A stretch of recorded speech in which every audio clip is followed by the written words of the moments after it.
Hello दोस्तों, स्वागत है आपका हमारे यूट्यूब चैनल मरीन वर्ल्ड में। दोस्तों, आज के इस वीडियो में मैं आप लोगों को बताऊंगा आरटीओ ऑफिसर कैसे बने और इससे जुड़ी संपूर्ण जानकारी आप लोगों को इस वीडियो के माध्यम से दूंगा।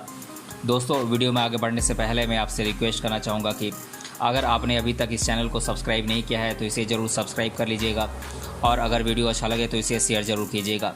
तो चलिए दोस्तों, इस वीडियो को स्टार्ट करते हैं। अक्सर हम लोग रोज़मर्रा की भागदौड़ भरी ज़िंदगी में समय के अनुसार कार्य करने की सोचते हैं। हमारे विभिन्न कार्यों को पूरा करने हेतु हमें एक जगह से दूसरे जगह आना जाना होता है, पर आजकल हर शहर और महानगरों में बढ़ती भीड़ और बेकाबू जनसंख्या से सड़क यातायात बाधित होती हुई दिखती है। इन सभी समस्याओं से निपटने के लिए तथा सड़क दुर्घटनाओं को कम करने के लिए सरकार द्वारा सड़क यातायात सुरक्षा विभाग के ऑफिसरों को इन गतिविधियों का प्रबंधन करने का जिम्मा सौंपा गया होता है। आमतौर पर सड़क यातायात सुरक्षा हेतु पुलिस विभाग के अंतर्गत आने वाला एक स्वतंत्र विभाग मौजूद होता है, जिसमें कार्य करने वाले ऑफिसर को आरटीओ ऑफिसर कहा जाता है। आप में से बहुत से लोग शायद आरटीओ ऑफिसर के तौर पर कैरियर बनाने का विकल्प रखे होंगे या फिर इसके बारे में इच्छुक होंगे, या फिर कुछ लोगों को उत्सुकतावश इस विषय में जानने की दिलचस्पी होगी। अगर ऐसा है तो ये वीडियो आपके लिए खास होने वाला है। इस वीडियो में दी जाने वाली जानकारी के अंतर्गत आपको आरटीओ ऑफिसर से संबंधित सभी पहलुओं के बारे में जानने का मौका मिलेगा, जिससे इस पद हेतु आवश्यक पात्रता, आरटीओ ऑफिसर के श्रेणी के अनुसार विभिन्न पदों के नाम, पद के अनुसार आरटीओ ऑफिसर को दी जाने वाली सैलरी, विभिन्न परीक्षा का पाठ्यक्रम इत्यादि बातों से मैं आप लोगों को परिचित कराऊंगा। अब हम पहले आरटीओ ऑफिसर का फुल फॉर्म जान लेते हैं। वैसे तो संपूर्ण भारत भर में सड़क सुरक्षा और सड़क यातायात नियंत्रण संबंधी कानून बना हुआ है, पर जब बात सुरक्षा की आती है तो सड़क पर न केवल भीड़ का नियंत्रण करना होता है, बल्कि असामाजिक गतिविधियों से निपटना भी इसमें शामिल हो जाता है। आमतौर पर आरटीओ का full form regional transport office होता है, जिसमें इस विभाग के अंतर्गत विभिन्न श्रेणी पद पर कार्य करने वाले ऑफिसरों को आरटीओ ऑफिसर यानी कि रीजनल ट्रांसपोर्ट ऑफिसर के रूप में पहचाना जाता है।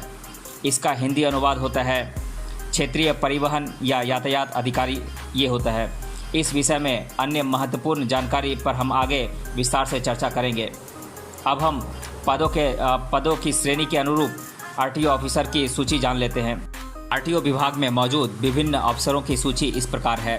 तो ये अफसर हैं transport commissioner, additional transport commissioner, joint transport commissioner, deputy transport commissioner, सतर्कता अधिकारी यानी कि assistant commissioner of police, road officer, deputy commissioner account department, deputy commissioner computer department, public relation officer, motor vehicle inspector, motor vehicle sub inspector या फिर assistant inspector, RTO assistant engineer, RTO clerk, RTO judicial officer इत्यादि पद होते हैं RTO officer की सूची में। अब हम आरटीओ ऑफिसर के चयन हेतु परीक्षाओं के बारे में जान लेते हैं। तो मुख्य तौर पर भारत के विभिन्न राज्यों में मौजूद राज्य लोक सेवा आयोग द्वारा आरटीओ ऑफिसर के विभिन्न श्रेणी के अफसर पदों हेतु उम्मीदवारों का चयन किया जाता है। इसके अलावा राज्य पुलिस सेवा में निम्न स्तर पर कार्यरत अफसरों को कुछ साल के लिए सड़क यातायात विभाग में सेवा हेतु नियुक्त किया जाता है, जो रोड ऑफिसर के तौर पर कार्य करते हैं। कुछ विशिष्ट पद भर्ती हेतु जैसे कि क्लर्क हेतु सड़क यातायात विभाग द्वारा स्वतंत्र रूप से परीक्षा का आयोजन किया जाता है, जिसमें सफल छात्रों को नियुक्ति प्रदान की जाती है। अब हम आरटीओ ऑफिसर बनने के लिए आवश्यक पात्रताएं क्या क्या रिक्वायर्ड होती हैं इसे जान लेते हैं। तो यहाँ पर मैं आप लोगों को कुछ मानदंडों के बारे में बता देता हूँ, जिनको पूरा करने के पश्चात आप आरटीओ ऑफिसर हेतु लिए जाने वाले राज्य लोक सेवा आयोग परीक्षा के लिए आवेदन कर सकते हैं। तो ये मानदंड हैं। इच्छुक उम्मीदवार की न्यूनतम आयु 19 साल तो अधिकतम आयु 38 साल तक होना जरूरी होता है। इसमें उन सभी उम्मीदवारों को आयु सीमा में छूट प्रदान की जाती है जो पिछड़े जाति, जनजाति, अन्य पिछड़े वर्ग के अंतर्गत आते हैं। यहाँ पर अन्य पिछड़े वर्ग को 3 साल तो पिछड़े जाति या जनजाति को 7 साल की आयु सीमा की छूट प्रदान की गई होती है। यहाँ पर न्यूनतम शिक्षा पात्रता मानदंड में स्नातक या बैचलर डिग्री को किसी भी शिक्षा धारा से उत्तीर्ण करना आवश्यक माना जाता है। परीक्षा इच्छुक उम्मीदवार संबंधित राज्य का निवासी होना चाहिए, जिस हेतु ऐसे उम्मीदवार के पास संबंधित राज्य का डोमिसाइल सर्टिफिकेट होना अनिवार्य होता है। स्नातक की परीक्षा को किसी भी मान्यता प्राप्त शिक्षा संस्थान या यूनिवर्सिटी के अंतर्गत उत्तीर्ण करना आवश्यक होता है। आरटीओ में मौजूद तकनीकी विभाग के पदों हेतु उम्मीदवार को संबंधित विषय के साथ स्नातक या डिप्लोमा या व्यावसायिक कोर्स को उत्तीर्ण किया हुआ होना आवश्यक होता है। इन सभी मानदंडों के अलावा कुछ अन्य पदों हेतु आवश्यक विशेष पात्रताओं की ज़रूरत होती है। तो मैं इन पदों के अनुसार आप लोगों को इनके लिए क्वालिफ़िकेशंस क्या क्या रिक्वायर्ड होती हैं इसे मैं बता देता हूं। तो पहले हम जान लेते हैं आरटीओ असिस्टेंट इंजीनियर के लिए क्या क्या क्वालिफ़िकेशंस की ज़रूरत होती है। तो इसके लिए ज़रूरत होती है इच्छुक उम्मीदवार की आयु 21 साल से लेकर 35 साल तक होना आवश्यक होता है। ऐसे उम्मीदवार को स्नातक की शिक्षा को ऑटोमोबाइल इंजीनियरिंग या फिर मैकेनिकल इंजीनियरिंग या फिर सिविल इंजीनियरिंग से उत्तीर्ण किया हुआ होना चाहिए। स्नातक की परीक्षा को मान्यता प्राप्त शिक्षण संस्थान या यूनिवर्सिटी से उत्तीर्ण किया हुआ होना चाहिए। इच्छुक उम्मीदवार भारत का नागरिक होना चाहिए। अब हम आरटीओ क्लर्क बनने के लिए क्या क्या क्वालिफ़िकेशंस की रिक्वायरमेंट होती है इसे जान लेते हैं। तो इच्छुक उम्मीदवार भारत का नागरिक होना चाहिए।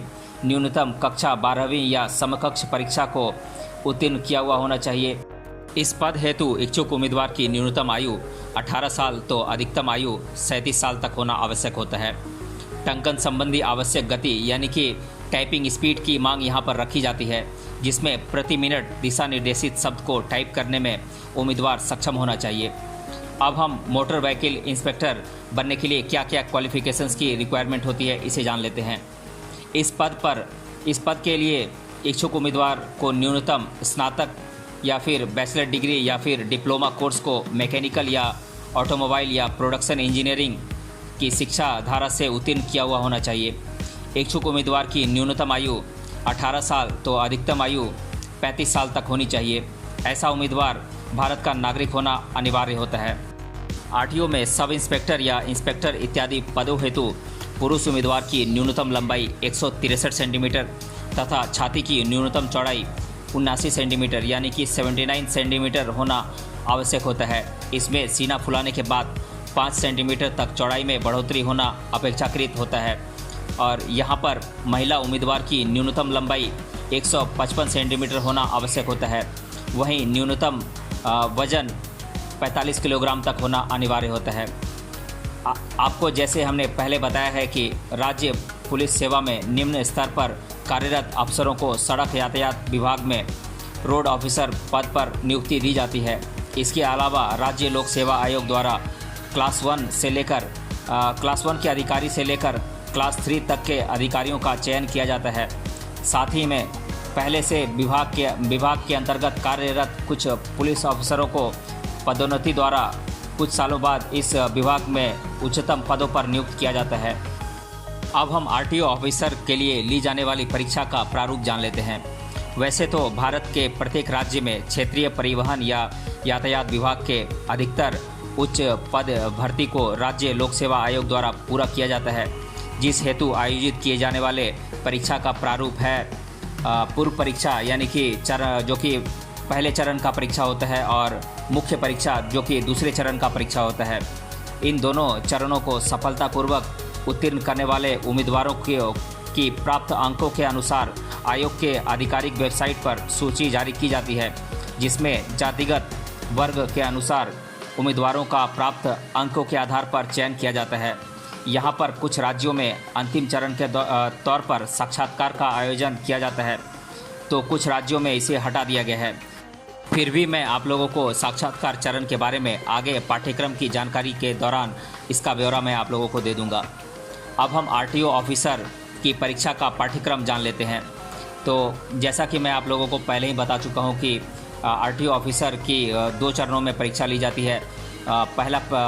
पहला चरण है पूर्व परीक्षा और दूसरा चरण है मुख्य परीक्षा। तो पहले हम पूर्व परीक्षा का पाठ्यक्रम जान लेते हैं। तो इसका सिलेबस है जनरल स्टडी सामान्य या फिर सामान्य अध्ययन 50 अंकों का पूछा जाता है और बौद्धिक क्षमता 30 अंकों का पूछा जाता है और ऑटोमोबाइल और मैकेनिकल इंजीनियरिंग से संबंधित करंट अफेयर्स जो कि 20 अंकों का पूछा जाता है। तो पूर्व परीक्षा के लिए कुल 60 मिनट यानी कि 1 घंटे का समय तय किया गया होता है, जिसमें कुल 100 प्रश्नों को हल करना होता है। अब हम मुख्य परीक्षा का प्रारूप यानी कि मेंस एग्ज़ाम का फॉर्मेट जान लेते हैं। मेंस एग्ज़ाम 3 सेक्शंस में बटा हुआ होता है, जिसमें कि सेक्शन ए में होता है ऑटोमोबाइल और मैकेनिकल इंजीनियरिंग, जिसमें कि कुल प्रश्नों की संख्या होती है 120 और कुल अंक होते हैं 240, यानी कि एक प्रश्न होता है 2 अंकों का। और सेक्शन बी होता है मैकेनिकल इंजीनियरिंग का, जिसमें कि कुल प्रश्नों की संख्या होती है 30 और जिसमें कुल अंक होते हैं 60, यानी कि यहाँ पर भी एक प्रश्न होता है 2 अंकों का। और तीसरा सेक्शन है सेक्शन सी, जिसमें कि कुल प्रश्नों की संख्या होती है 30 और कुल अंकों की संख्या होती है कुल अंक होते हैं 60। और यहाँ पर मुख्य परीक्षा में सेक्शन ए अनिवार्य होता है, जिसको मुख्य परीक्षा के लिए अनिवार्यता से शामिल किया गया होता है। वहीं सेक्शन बी और सेक्शन सी में से किसी एक का चयन करना होता है। इस प्रकार से यह परीक्षा कुल 300 अंकों की होती है, जिस हेतु 90 मिनट यानी कि 1.5 घंटे का समय तय किया गया होता है। अब हम पूर्व परीक्षा का पाठ्यक्रम जान लेते हैं। तो पूर्व परीक्षा में पूछे जाने वाले विषय हैं सामान्य अध्ययन यानी कि जनरल स्टडीज़, और बौद्धिक क्षमता यानी कि मेंटल एबिलिटी, और ऑटोमोबाइल और मैकेनिकल इंजीनियरिंग से संबंधित समसामयिकी यानी कि करंट अफेयर्स।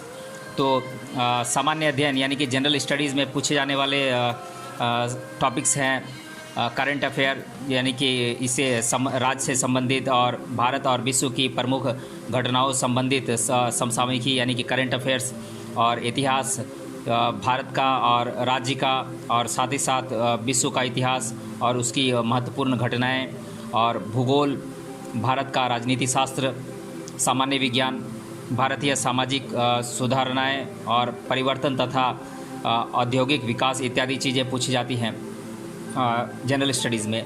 और बौद्धिक क्षमता में इस पेपर में अधिकतर तर्कसंगत प्रश्न पूछे जाते हैं। इसके अलावा आप में मौजूद कौशल को प्रेरणा देने हेतु विभिन्न तार्किक मुद्दों पर आधारित प्रश्न आपको हल करने होते हैं। और ऑटोमोबाइल और मैकेनिकल इंजीनियरिंग से संबंधित करंट अफेयर्स पूछे जाते हैं। इस पेपर में मौजूदा हालात में ऑटोमोबाइल और मैकेनिकल इंजीनियरिंग से संबंधित घटनाएं और नवीनीकरण और अन्य मुद्दों से जुड़े प्रश्नों को पूछा जाता है। अब हम मुख्य परीक्षा का पाठ्यक्रम जान लेते हैं। तो मुख्य परीक्षा का जो पेपर होता है ये 3 सेक्शंस में बटा होता है, जो कि है सेक्शन ए, सेक्शन बी और सेक्शन सी। सेक्शन ए में पूछे जाने वाले टॉपिक्स हैं mechanical technology, hydraulics, strength of materials, automobile engine, theory of mechanics, industrial electronics, thermal engineering, ये सारी चीज़ें पूछी जाती हैं सेक्शन ए में। और सेक्शन बी में पूछी जाती हैं industrial engineering, hydraulic machinery, refrigeration and air conditioning इत्यादि चीज़ें पूछी जाती हैं सेक्शन बी में। और सेक्शन सी में पूछे जाने वाले टॉपिक्स हैं transport management, automobile system, vehicle maintenance इत्यादि चीज़ें सेक्शन सी में पूछी जाती हैं। जैसा कि आपको पहले बताया गया है कि सेक्शन बी और सेक्शन सी में से किसी भी एक का परीक्षा हेतु चयन करने का विकल्प उम्मीदवारों को दिया गया होता है, जिसमें सुविधा के अनुरूप पेपर को आप आवेदन करते समय चुन सकते हैं। अब मैं आप लोगों को साक्षात्कार चरण के बारे में कुछ बता देता हूं। भारत के कुछ राज्यों में इस विभाग के कुछ पदों के लिए साक्षात्कार का चयन किया जाता है। तो कई जगहों पर मुख्य परीक्षा के आधार पर ही उम्मीदवार की नियुक्ति दी जाती है। अगर आपको आरटीओ के किन किन पदों के लिए साक्षात्कार का आयोजन किया जाता है ये जानना है, तो आप जिस भी राज्य के निवासी हैं वहाँ के आरटीओ विभाग से संबंधित वेबसाइट को विजिट करके वहाँ से जानकारी प्राप्त करना आपके लिए उचित कदम होगा। और इस दिए गए पाठ्यक्रम में राज्य के अनुसार कुछ बदलाव देखने को मिल सकते हैं। इसलिए जब भी आपको आरटीओ के किसी भी पद के लिए आवेदन करना हो तो सबसे पहले आप अपने राज्य के संबंधित विभाग के आधिकारिक वेबसाइट को जरूर विजिट करें। इससे आपको पद के अनुसार समग्र तथा सही पाठ्यक्रम यानी कि सही सिलेबस प्राप्त हो जाएगा, जिससे इस परीक्षा की तैयारी करने में आपको आसानी होगी। अब मैं आप लोगों को आरटीओ ऑफिसर को दी जाने वाली सैलरी के बारे में बता देता हूं। वैसे तो आरटीओ विभाग में विभिन्न पदों पर कार्य करने वाले ऑफिसर मौजूद होते हैं, जिनमें निम्न पद से लेकर उच्च पद तक के ऑफिसर होते हैं, जिन्हें कि सालाना लगभग 2,50,000 रुपये से लेकर 7 लाख रुपए तक सैलरी दी जाती है। अब हम आरटीओ ऑफिसर के बारे में छात्रों द्वारा अधिकतर बार पूछे जाने वाले प्रश्नों को एक एक कर देख लेते हैं। तो पहला प्रश्न है, आरटीओ विभाग के सभी उच्चतम पदों की भर्ती किस माध्यम से की जाती है? तो मैं बता दूं कि सभी उच्चतम पदों की भर्ती राज्य लोक सेवा आयोग द्वारा की जाती है। दूसरा प्रश्न है, किन ऑफिसर पदों को आरटीओ विभाग का सर्वोच्च पद माना जाता है? तो मैं बता दूं कि ये सर्वोच्च पद है ट्रांसपोर्ट कमिश्नर का पद। और तीसरा प्रश्न है, आरटीओ विभाग में ऑफिसर पद हेतु न्यूनतम शिक्षा पात्रता का मानदंड क्या होता है? तो इसका जवाब है, कुछ पदों हेतु संबंधित शिक्षा धारा जैसे कि मैकेनिकल या ऑटोमोबाइल इंजीनियरिंग में डिप्लोमा की शिक्षा को उत्तीर्ण करना आवश्यक होता है। इसके अलावा अधिकतर पदों हेतु स्नातक परीक्षा को उत्तीर्ण करना आवश्यक होता है। चौथा प्रश्न है, क्या 12वीं की शिक्षा के आधार पर आरटीओ विभाग में नौकरी प्राप्त कर सकते हैं? तो मैं बता दूं कि हाँ, कुछ विशिष्ट पदों के लिए कक्षा 12वीं या समकक्ष डिप्लोमा पद के आधार पर भर्ती की जाती है।